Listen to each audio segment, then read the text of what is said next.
আসসালামু আলাইকুম রহমতুল্লাহ। প্রিয় দর্শক, আমরা এক ভয়াবহ পরিস্থিতির মধ্যে আছি।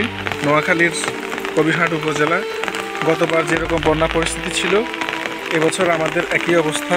গতবার অগাস্টের শেষের দিকে এই অতিবৃষ্টির এবং ভারত থেকে যে পানির যে ঢল, এর কারণে বন্যা পরিস্থিতি, কিন্তু এবার আগাম বৃষ্টি, এরই মধ্যে গত বছরের মতো অবস্থা। পানি আমাদের প্রায় একই রকম অবস্থা হয়ে গেছে। তাই আপনাদেরকে একটু দেখাবো আমাদের কবিরহাট পৌরসভার 6 নং ওয়ার্ড ইন্দ্রপুরের আমাদের গ্রামের কি অবস্থা। এই যে দেখেন, এটা আমার বাড়ির প্রবেশপথ। অলরেডি প্রবেশপথ একেবারে আমার এই যে সামনে যে ঘরটা দেখা যাচ্ছে, ওটার কাছাকাছি পানি পৌঁছে গেছে। এখানে এই অংশে পানি প্রায় 1 থেকে 1.5 ফিট।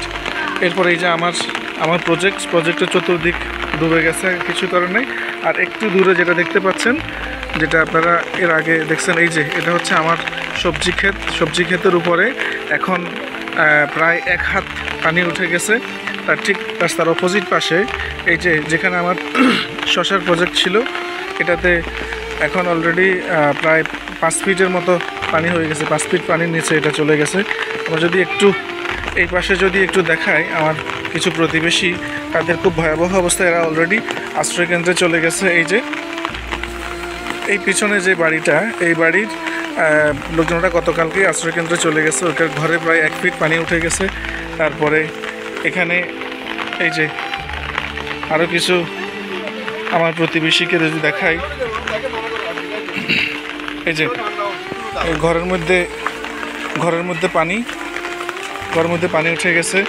তারপরে এই পাশে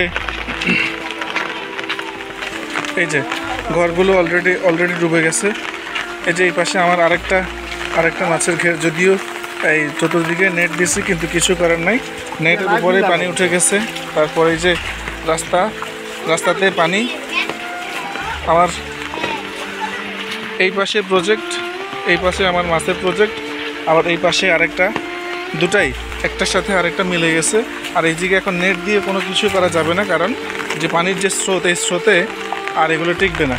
পাশে ওই যে আরও কিছু আমার প্রতিবেশী যদি দেখাই, প্রায় সবার একই অবস্থা। এরা অলরেডি অনেকেই আশ্রয়কেন্দ্রে চলে গেছে এবং বাকিরাও যাওয়ার প্রস্তুতি নিচ্ছে। এই যে আপনারা দেখেন যে গবাদি পশুর যে খাদ্য, যে খড়, সেগুলো অনেকটাই ডুবে গেছে এবং এগুলো নষ্ট হয়ে যাবে। এবং গতবারের মতো এবারও আমরা এই গবাদি পশুর খড়ের তীব্র সংকটে আমরা ভুগবো এবং এই পরিণতিটা খুব ভয়াবহ হবে।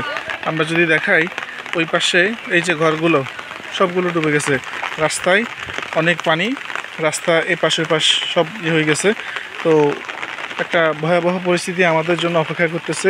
যদি টানা বৃষ্টি যদি না থামে কিংবা ঢল যদি আসে, তাহলে পরিস্থিতিটা কি হবে এটা চিন্তাও করা যাচ্ছে না। তো আমাদের যে উপজেলা প্রশাসন আছেন, উপজেলা প্রশাসন, ওনাদের কাছে বা আমাদের রাজনৈতিক নেতৃবৃন্দ, ওনাদের কাছে আমাদের আহ্বান থাকবে, আমাদের যেই জায়গাগুলোতে পানি আটকে আছে, বিশেষ করে রিক্সাওয়ালার দোকান, ওই জায়গাটা দ্রুত যদি পানির নামানোর ব্যবস্থা না করা হয়, তাহলে আমাদের এই অঞ্চলটা ভয়াবহভাবে তলিয়ে যাবে এবং আমরা খুব অনেক বড় একটা ঝুঁকির মধ্যে আছি।